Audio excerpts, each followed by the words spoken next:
Who do you want to be?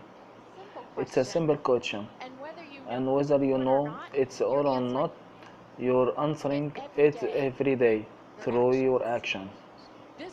This one question will define your professional success more than any other, because how you show up on the treat people means everything. Either you lift people up by respecting them, making them feel valued, appreciated, and heard, or you hold people down by making them feel small, insulted, disregarded, or excluded. And who you choose to be means everything. I studied the effects of insensitivity on people. What is insensitivity? It's disrespectful or rudeness. It includes a lot of different behaviors, from mocking or belittling someone to teasing people in ways that sink, to telling offensive jokes, to texting in meetings, and was uncivil to one person may be absolutely fine to another.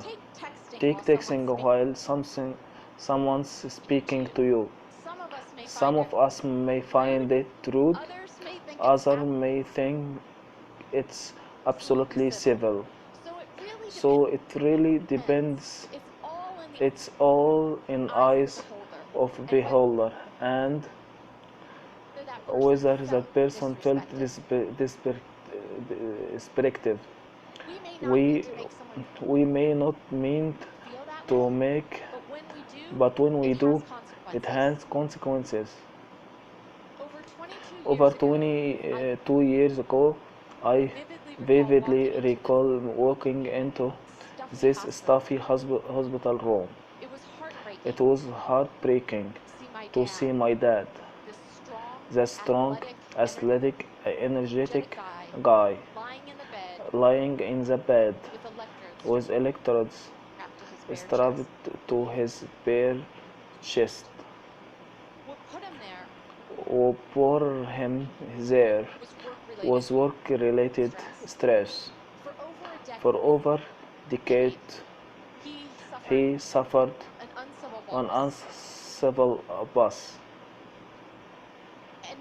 And for me, I thought he was just other that time. But just a couple years later, I witnessed and experienced a lot of incivility in my first job out of college. I spent a year going to work every day and hearing things from coworkers like, "Are you an idiot? That's not how it's all done." And if I wanted your opinion, I'd ask. So I did the natural thing. I quit and I went back to grad, grad school to study effective art.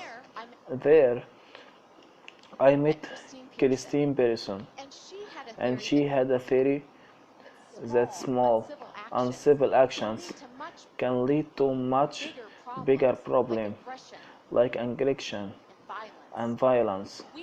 We believed that incivility affected performance and bottom line.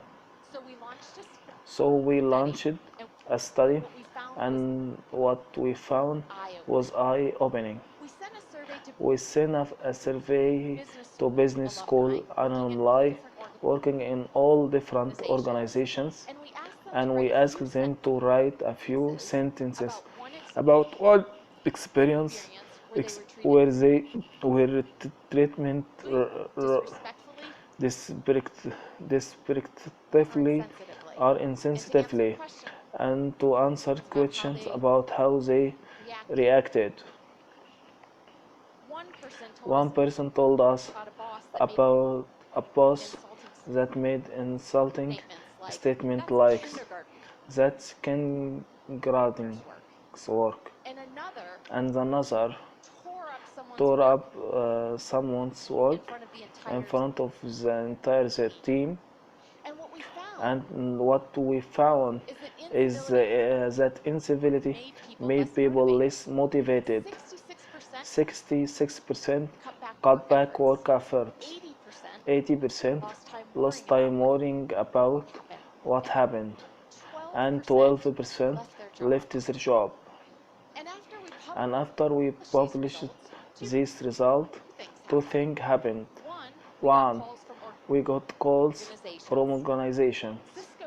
Cisco read about these numbers, took just a few of these, and estimated conservatively and that incentive was costing them $12 million to year. The second thing that happened was we heard from the other in our academic field who said, well, people are reporting this, but how can you really show it? Does people's performance really suffer? I was curious about that too.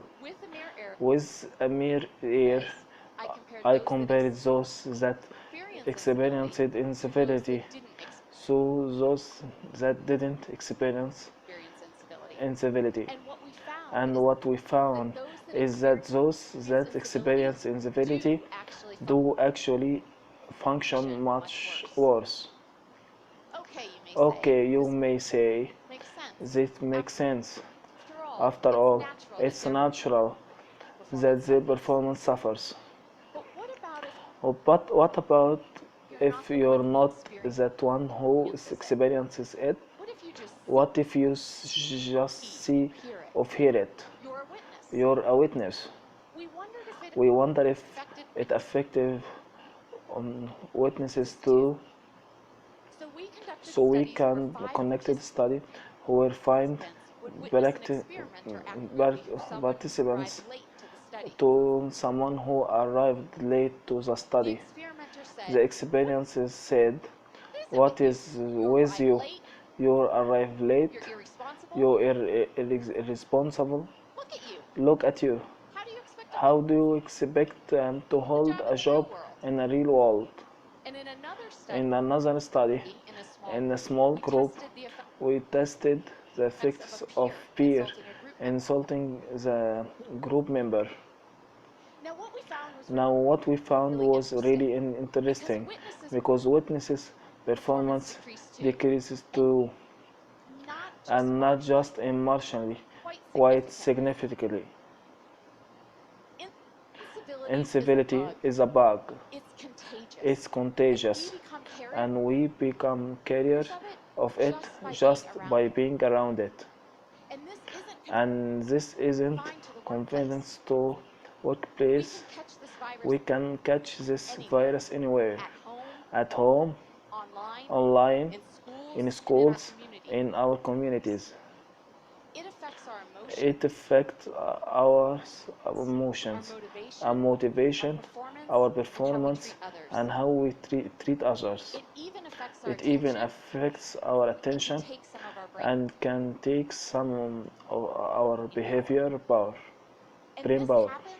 And this happens not only if we experience incivility or we witnesses it. It can happen even if we just see or read rude words. Let me give you an example for what I mean. To test this, we give people combination of words to use that make sense, but we were very sneaky.